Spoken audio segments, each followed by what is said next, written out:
Кыргыз-Тажик чек арасындагы кырдаал турукташканы менен андагы маселелердин көбү ошол бойдон калды. Бүгүн Жогорку Кеңештин эл аралык иштер коргоо жана коопсуздук боюнча комитети Кыргыз-Тажик чек арасындагы кырдаалды жабык талкуулады. Биз дагы бүгүнкү берүүбүздө ошол Кыргыз-Тажик чек арасы боюнча маселеге дагы бир жолу кайрылсакпы деп турабыз. Эфирдеги өзөк программасы менен Шайырбек Эркин. Саламатсызбы, урматтуу көрөрман? Конокторубуз Жогорку Кеңештин депутаты Карамат Орозова жана Баткендик жаш активист жигиттердин бири Бактияр Калпаев. Саламатсыздарбы? Кош келиңиздер. Карамат же, сөздү сизден баштасак, мына бүгүн сиз мүчө болгон ошол Жогорку Кеңештин эл аралык иштер жана коргоо коопсуздук боюнча комитети өкмөттүн маалыматын укту. Акыркы Кыргыз-Тажик чек арасындагы кырдаал, кечээги келишим протоколдор боюнча кандай сөз болду? Эми негизинен сөз болгондун бардыгы ошол жердеги жагдайлар жөнүндө маселе талкууланды. Себеби ошол окуя болгон күнү түнү менен бизге кабарлар келди. Ошол соц тармактардан эртеси күнү келип күн тартипке киргизип, ошол күн тартипте биз ошо жабык эшикте ушуну талкууладык. Талкуулап ал жерден төраганын тескемеси менен жумушчу топ түзүлүп, ошо 5 адам ошол Аксай айыл өкмөтүнө барып элдерден кабар алып келдик.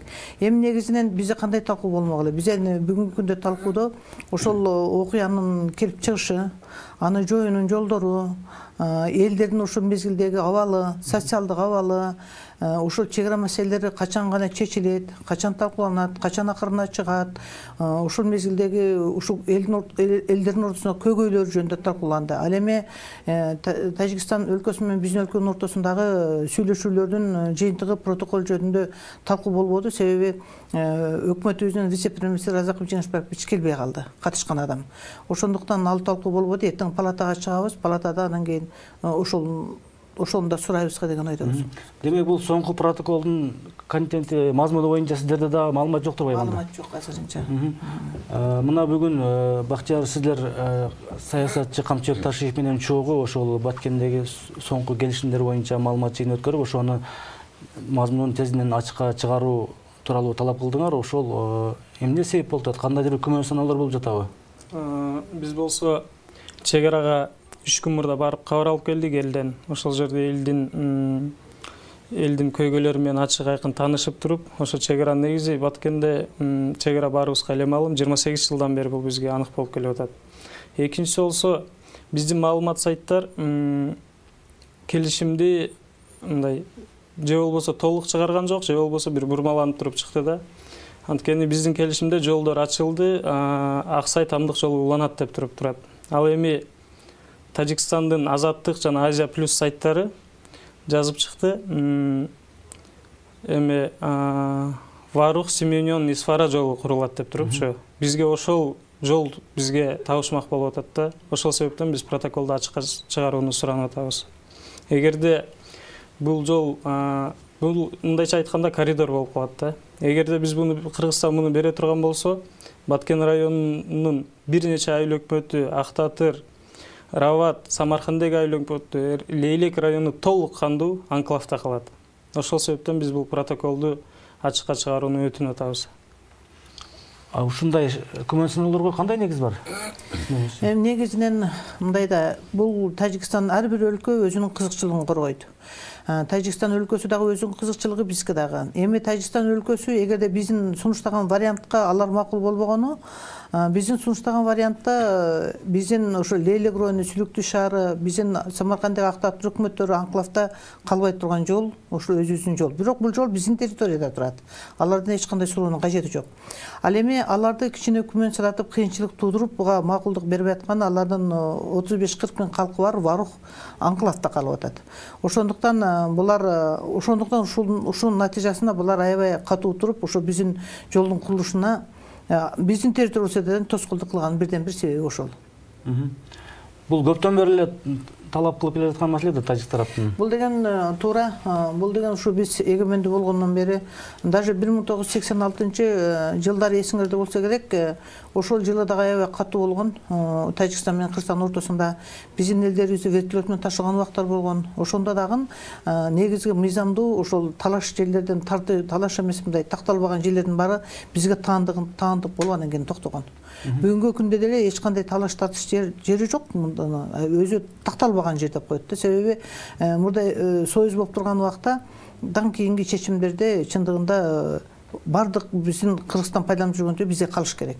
А бирок бул кезде ар кимсе өзүнүн ыңгайлуу шарттарды сунуштап атышат. Эми муну эксперттер иликтеп ошо ыңгайлап турушат, түзүп беришет да. Ушул коридор берип коюшу канчалык мүмкүн деп ойлойсуздар кыргыз тарап? Эми биз бул жаңылыкка протоколду көрбөйүнчө ачык айтпай тура алабыз көз карашыбыздычы. Бирок ишеним бар, мындай болгон эмес деген ишеним бар да. Бирок негизи коридорду бербеш керек деп мен эсептейм. Жергиликтүү эл да ошондой эсептейт деп ойлойм да. Бирок азыр коридорду берип салды деп ачык айкын мен айта албайм, анткени мен протоколду көргөн жокмун. Эми бул коридорду ал жерде жер көп да. Ал жерде жер биздин жанагы Аксай Рабат жолунун кесилишинен берсе, анда ошол жерге пост койсо, албетте Бактияр Илим айткандай болот. Эгерде жолду ошол Аксай Тамдык жолунун үстү жагынан берчү болсо, кайрадан дагы кандай болбосун баары бир жерде кесилишет да. Бул жолчу. Эми чындыгында келгенде менимче бул эки мамлекет кошунаң менен өмүр бою жашайсың. Баары бир пикирге келиш керек да. Себеби эч кандай жолуна эч ким суу чөбөтө албайт да. Ошондуктан альтернативдүү жолго албетте биздин Баткендин эли да нааразы, башкасы да нааразы. А бирок эки өлкө баары бир келишимге, пикирге келиш керек да. Эми муну эксперттер изилтеп чыгышат. Бул жерде менимче ошол эки тарап өз жолун өзү курат, андан кийин биргелешкен көзөмөл жүргүзөт жолдорго деген маселе сөз болгондой болуш керек эле ошондо. Эми бул жол негизи бул Көкташ Тамдык Аксай жолу бул башынан аякка чейин биздин территориядагы жол. Ал жерден нары кеткен, Рабатка кеткен жол именно ошол биздин Сүлүктүү шаары, Лейлек, Бергилер ошол ал жакта калбасын анклав болуп дегендеги курулган жол. Ошондуктан менимче бул жолду бүтүрүп ала берсек, калган келишим бүтөт. Бул жолго азыр Тажикстан мамлекети да макулдугун берди, эки жак бирдей эч кандай тоскоолдук болбой турган. Бул деле бир жеңиштин бир түрү. Макулдуктун кандай зарылдыгы эле Тажик тараптан ал жерге? Макулдуктун зарылдыгы эле бул жерде эки тараптын тосуп аткан да.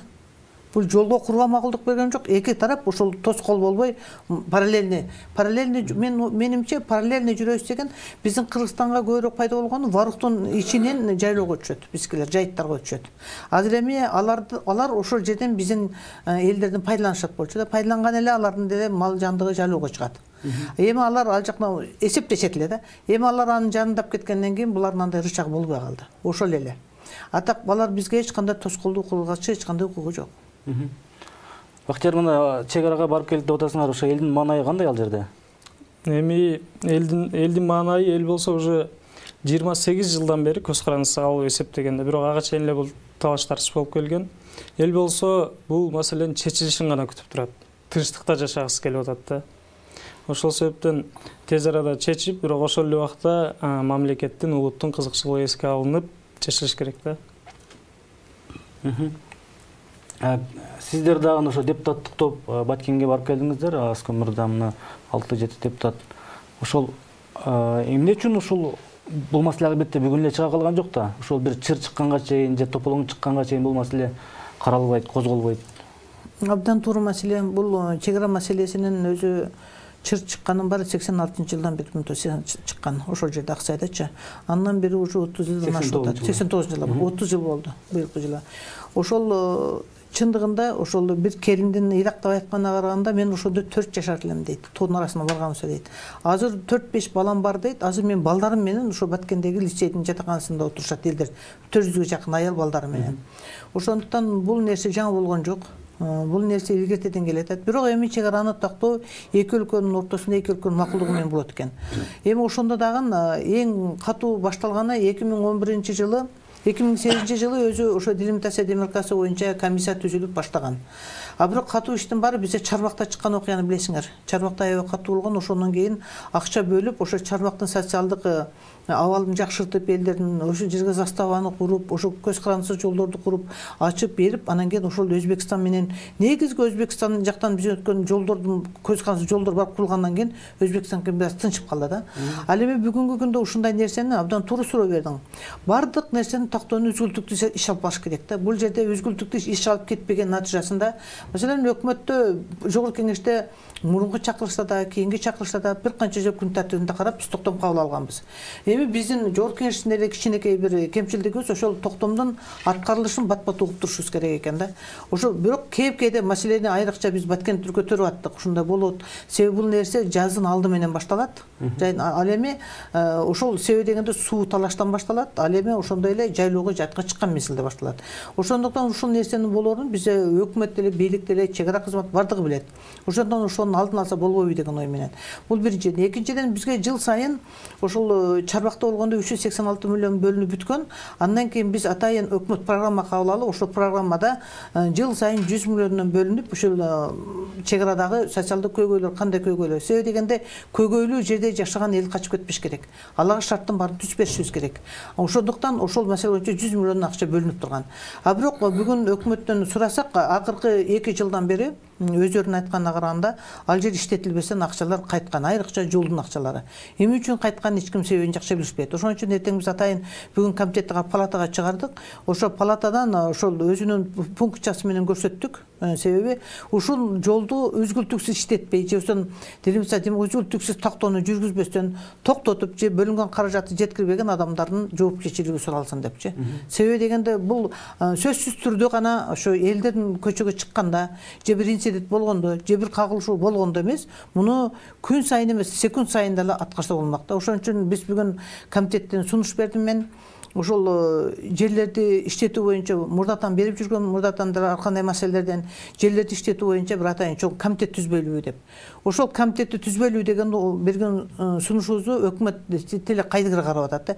Эгер ошол комитетти түзүп туруп, ошо жерлерди пайдалануу боюнча ошону Баткен шаарына апарып, чек ара кызматына апарып, делимитация демаркация боюнча комиссиянын катчысы Искандаров, например, секретарынын ролун ойнойт ал жерде. Сүйлөшүү бардыгы болот, а бирок сүйлөшүүгө келгенде вице-премьер-министр чек араны тактаган ошол кол коет кирип. А биз бүгүнкү күндө ушу өкмөттө алмашкан сайын вицелер алмашып атпайбы? Ошондуктан алмашылган вице баягы түшүнүп барып жагдай жүргүзгүчө, баягы түшүндүргүчө жагдайда артка кайтып атат. Ошондуктан биз сунуш берип атабыз. Ошол өкмөттүн комиссиясы, делимитация демаркация боюнча комиссия, ошол комиссиянын төрагасына укукту берели. Ошол өзү кол коюп, өзү тактап жооп. Бир адам жоопкерчиликке алыш керек да. Бул жерде жоопкерчиликке алган адам болбой атат да. Ошондуктан ошол адамды биз эртең сунуш беребиз, өкмөт кандай чечкен, ошол эң орчунду азыр Казакстан менен маселе бүтүп калды. Орчунду Баткен калды. Ушу бүткөнчө Баткенге көчүрөлү офисин дегендей сунушту берип атабыз. Мындан сырткары мына Бактияр энем жакшы айтты, баарыбыз барып келдик. Эл дегенден аябай агрессивдүү тосуп алды. Себеби барга маалымат болгондой, буга чейинки чоң бийликте тургандар барганда эч кимсини даже сүйлөтпөстөн кабыл алышкан эмес. Бирок эл өкүлдөр катары бардык, Аксайдын элине, Акташтын элине, Көкташтын элине биз ыраазычылык айтабыз. Себеби бизди кабыл алып, биздин сөзүбүздү угуп, алар өздөрүнүн ичиндеги көйгөй маселени айтып бере алды. Ошол көйгөй маселелери бүгүнкү күндө өкмөт кайсыл жактан каражат тапса дагы элдерге ошол көчөт маселелерди чечип бериш керек да. Демек, буга чейин бөлүнгөн акчалар кайра кайтарылып келип атса, бул эми жергиликтүү бийликтин дагы бир иш кыла албагандыгы, алсыздыгы. Албетте, ал жердеги катышкандар, ал жерде тургандар негедир действительно келгенде нервтен психологически ооруп атабыз деди. Ыйлактап айтышты. Бизде жергиликтүү бийлик биздин үнүбүздү жеткирбесе, биздин көйгөйүбүздү чечип бербесе, анда бийликтин бизге эмне кереги бар деп маселени кабыргасына койду. Чындыгында келгенде, албетте бул жерден токтом кабылданат, мыйзам кабылданат, ошону аткарылышын жергиликтүү бийлик аткарыш керек. Кабыл алынган, мисалы үчүн чек ара статусу боюнча тоже мыйзам кабыл алынган. Бүгүнкү күндө айтып отурса, абалың ыйлайт. Аксайда болгону бир гана медпункт иштейт экен. Анда бир-эки медсестра иштейт экен, врачы жок. Ачегиндей жагдайлар болгондо жардам көрсөтө турган врач жок. Ал эми ошол жерде скорый помощь дегенде жок экен. Элдердин машинасын издеп атып, ок тийгендерди алып келип атышат да. Андан сырткары мына милициянын бөлүмчөсү. Ал жерде болгону бир участковый, анан кийин бир ридиен иштейт экен. Ал эми булардын бөлүмчөсү Көкташ айылында экен. А кечекиндей мосту тосуп койгондон кийин Көкташтан каякта ошо 7 адам бармак эле. Ошондон биз ал эми чек ара кызматынын деле зоту эски эле үй ыңгайлаштырылган. Өзүнчө жаңа зотто куруп берген эмес. Ал жерде дагы аскер кызматчылары өтө аз санда. Эми мындай кооптуу кал экенин билип тургандан кийин ошол аскер кызматын да көбөйтүш керек. Элдер тынчтыкта жашаш керек да.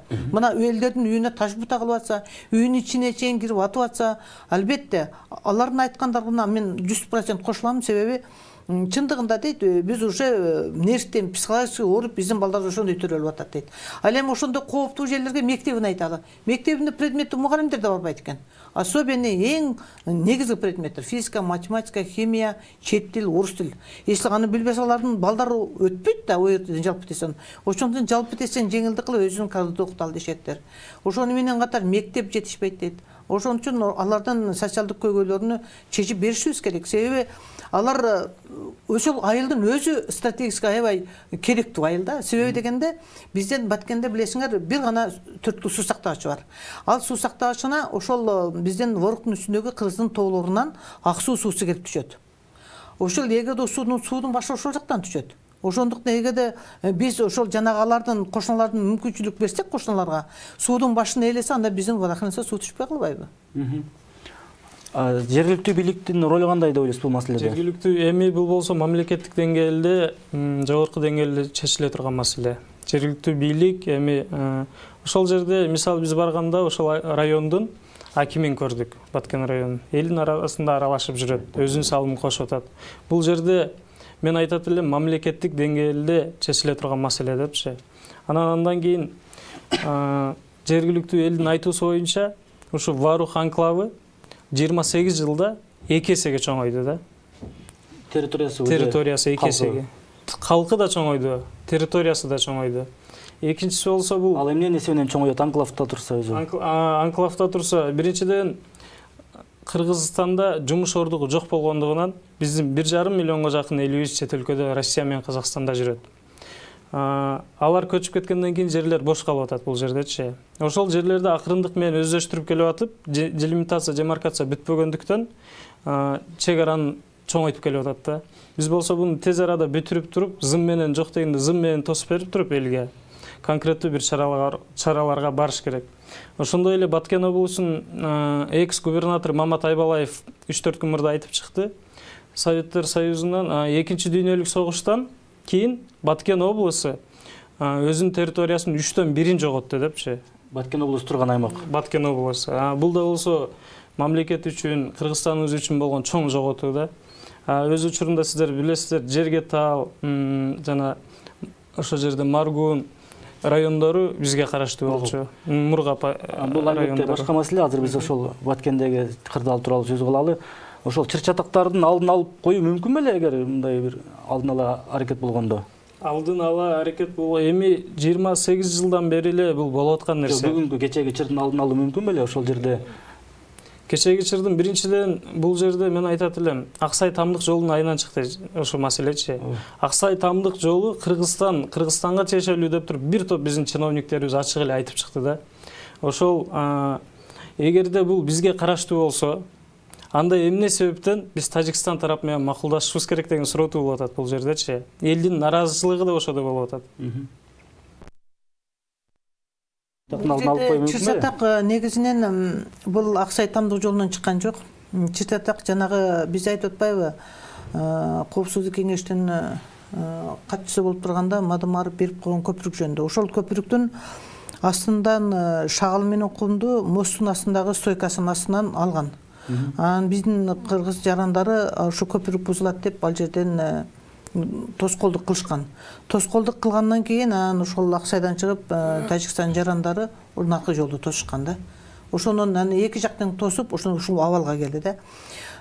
Силердин сурооңор абдан туура, мунун алдын алса болобу деген. Мунун алдын алса болот. Себеби дегенде жыл сайын бюджет мыйзам жол коюп атса, акча бөлүп берип атса, акча бөлүнүп атса, бөлүнгөн акчаны иштетиш керек.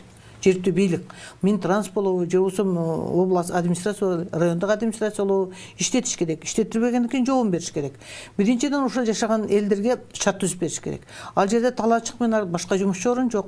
Эч кандай ишкана жок. Талаачылык менен алектенгенден кийин ошо тала сууга суу менен да камсыз бере албагандан кийин болбойт да.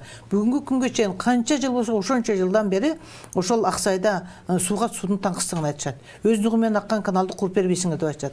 Канча жылдан бери жаңы түшкөн ошол айылда, Бакай айылында мектепке 7-8 километр акчага каттайт. Ошол жерге жаңы мектеп куруп бериле дейт. Канча жылдан бери больницабызды кеңейтип бериле дейт. Ошондой жагдайлардын барыны кээ бир маселелерде жергиликтүү бийлик өзү чечсе да болот. Кээ бир албетте чек араны бизгилер чечиш керек. Ошондуктан кээдеги биздин өзүбүздүн албетте мамлекет башчынын деңгээлинде эмес, андан кичинекей деңгээлдеги өзү да сүйлөшүүдөгү кабыл алынган протоколдору дагы бизге жолтоо болуп калды. Ошондуктан бизде күн сайын эми чындыгында бул комиссия түзгөндөн кийин бизде комиссия Бишкекте отурбаш керек.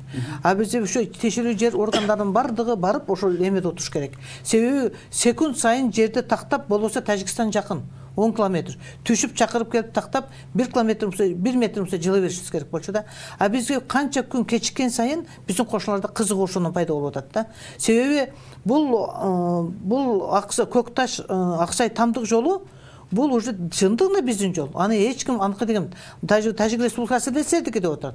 А бирок ошону баштай бербегенден кийин алардын уже ырчак кеткендеги кызыгуу пайда болот. Ошондуктан биздин деле ошо тиешелүү органдардын жоопкерчилиги ошол өздөрүнүн ыкчам аракет кылбагандыгы болуп эсептелинет да. Жогоруда 275 метр жол тууралуу айтып кеттиңиз. Бул жанагы Адахан Мадумаров коопсуздук кеңешинин катчысы болуп турган учурда кол койгон протокол боюнча да. Ооба. А ошонун негизинде да мына азыр талаш чыгып жатат. Бул протоколдун күчү канчалык таасири бар? Бул протокол өзү чындыгында бул чек арадагы такталбаган жерлердин бардыгы качан гана президент кол коюп, жогорку кеңеш чечим чыгарып президент кол койгондо гана болот. Ошондо гана өзү мыйзамдуу күчкө кирет да. Бул эки өлкөнүн ортосундагы болгон протокол. Ошондуктан бирок биздин кошуналар ошондой протоколдун негизинде дагы өздөрүнүн ишин жүргүзүп атпайбы. Мына бүгүнкү күндө биз ошо наразычылыгыбызды айтып атабыз. Бизде андан кийин дагы бир протокол болгондо ошол 200 метрге чейин чек арага такталганча курушпасын деп. Ошол эмес эле кээде мына жарандабыз кеч айтты. Алар курса боло берет, биз курсак болбойбу деп. Бүгүнкү күндө ошол Адахан кол койгон жердин астындагы жерде ошо 100ге жакын кожолук тажик жарандары үй салып алышкан. Ал жерде социалдык объекттин магазин дүкөндөр курулган. Эми эгерде биз ошол протоколду таянуу менен кылган. Эгерде ал протокол, бирок ал бизге караштуу жер. Биздин өкмөтүбүз, биздин элибиз колдонуп жүргөн жер. Эгерде ал жер тастыкталбаган жер болсо, анда эгерде анда биз кайсы жол менен болсо да ошо азыр как раз сүйлөшүүдө жүрүп атпайбы? Ошо сүйлөшүү жүргөн мезгилде ушуну дагы чечип алышыбыз керек да. Эгерде муну чечип албасак, баягы эле биз Аксай Тамдык бул жолду курган менен дагы барып көйгөй чыга берет да. Барып чыга берет. Ошондуктан бул жерде дагы биздин ошо эксперттер өздөрү чечишер, эми барып бизге караганда эксперттер бул экспертко, ошондуктан биз ошону карап турабыз да. Ушул жол боюнча элдин арасында пикир кандай? Мына чек арада Аксай Тамдык боюнча биринчиден жолду тез арада бүтүрүү керек да. Анткени ушул жолдун арасында да негизги бир себептердин бири болуп атат. Эми Аксай Тамдык жолучу. Андан мындан башка да бир себептер бар да. Мындай башкача карап көргөндө Тажикстандын калкы 1950-60 жылдары 3 миллион болчу. Кыргызстандын да калкы 3 миллион болчу да. Бүгүнкү күндө Тажикстандын калкы 9 миллионго жетти. Варыкта болсо 40 миңден ашып кетти. Ал жерде жашаган кыргыз жарандары мурда 3 миң, 4 миң бирдей болсо, бүгүнкү күндө 10 миң эле кыргыз жараны бар, 40 миң Тажикстандын жараны бар ал жердечи. Жана азыркы сөз болуп жаткан 275 метр боюнча. 275 метр боюнча негизги бүгүнкү жаңжалдын келип чыкканынын бир себептери алда болуп атат да. Анткени 275 метр өз убагында кыргыздын жери болгон. Ал жер талаа болчу. Бир күн келип туруп заправка салды Тажикстан, ошол келишим түзүлгөндөн кийин. Андан кийин келип туруп магазин салды. Андан кийин азыр үйлөрү жайгаштырып алды да. Азыр могу коридор боюнча айта кетсем, эгерде коридор берилсе, коридордагы дал ушул болгон нерсе кайрадан кайталанып калышы мүмкүн. Бир күн келип бак тигет, бир күн келип заправка салат экен, эртеси күн келип чайхана салат экен, андан кийин келип биз талаша албай калабыз да. Бизге эгер ошол деңгээлге келип калса, Тажикстан бизге эч качан коридор бербейт. Карим Адижев, айтсаңыз ошол протоколду, ошо Мадумаров кол койгон протоколду эмне үчүн азыр парламент жокко чыгарып сала албайт анда? Аны бизде жокко чыгарабыз, себеби бизде делимитация демаркатан комиссия түзүлгөн. Ошол комиссия иликтеп келип эки мамлекеттин ортосунда ошол неме жокко чыгарып бизге палата келсе биз бекитип беребиз. Алар бизге сунуштап келиш керек. Ушул нерсеге таянып биз алчын кошуна тарап көп иштер жасап атат деп атпайбызбы? Үй салды, жер салды. А эмне үчүн кыргыз тарап ошолорго бир каршы мындай нота Ооба туура, биз аны да тактап сурадык. Бир канча жолу нота жибердик деди, нота жиберип сурадыңарбы дегенде, эми мындай жагдайларга албетте эртең да палатада карайбыз. Эми кайсыл жерге мындай үйлөр, тамдар салынганы бул бир эле ушул биз Аксай Баткен районуна карап атабыз. Мындай жерлер Лейлекте деле бар, Кадамжайда деле бар. Анан башка Баткен районунун башка аймактарында Төткүл, Суу Ашы, Бөжөйлөрдө деле бар.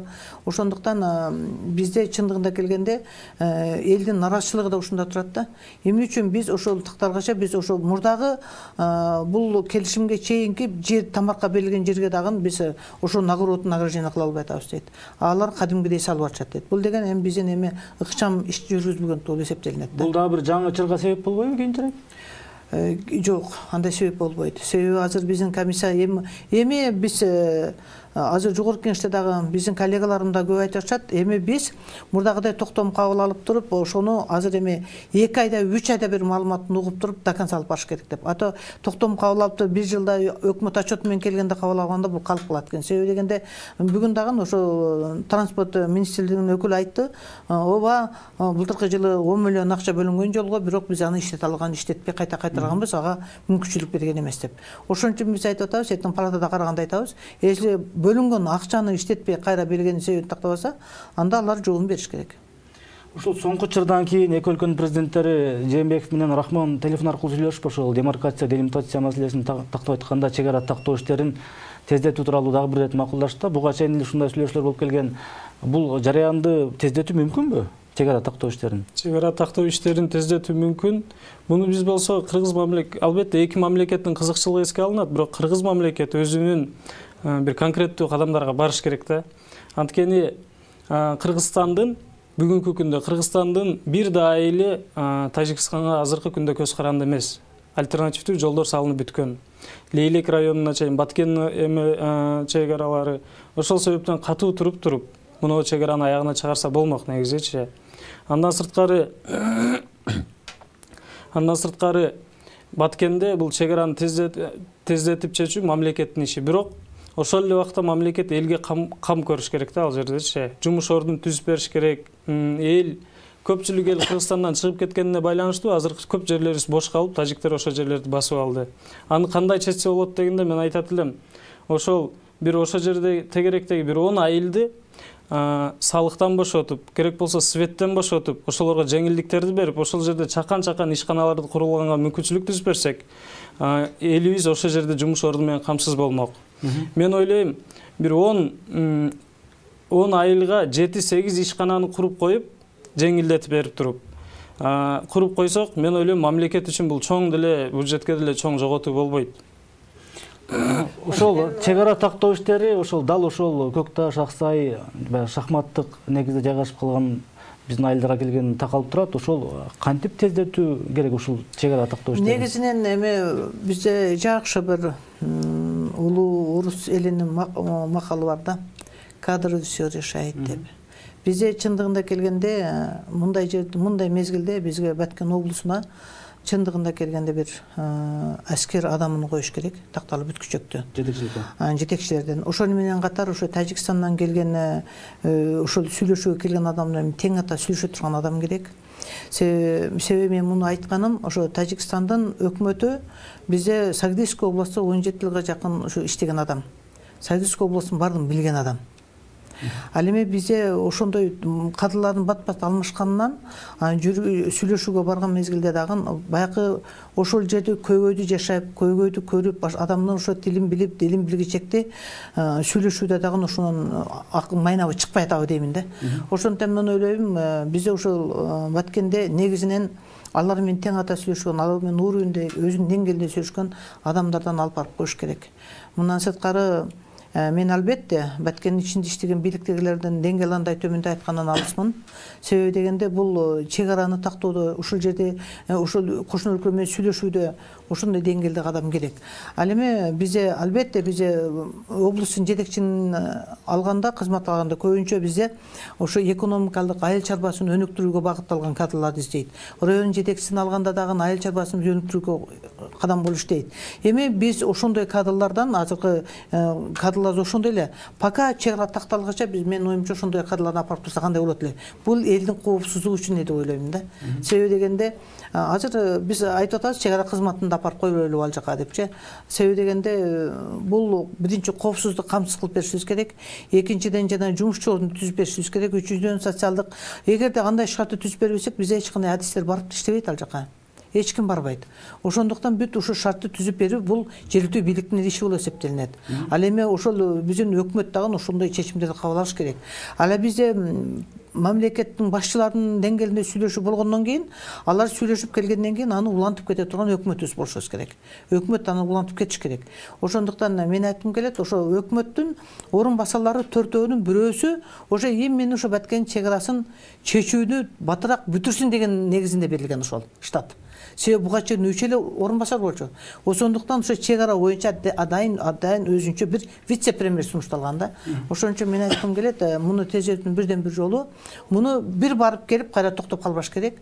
Ошо бойдон бөлүнгөн акчаны бир метр сайын сүйлөшүп. Азыр деле макулум барып келип уже ынтымакташып, достошуп калгандан кийин сразу улап кетиш керек. Мындан сырткары дагы экинчи вариантыбыз бар. Мен айткым келет, ошо биздин идеологияны дагы күчөтүшүбүз керек. Биз өмүр бою өзүңдү кошунаң тынч өзүң тыш деген. Биз кошуна мамлекетте өмүр бою жашайбыз, жашап келебиз. Ошондуктан бир идеологияны башка ынтымак жака да бурушубуз керек.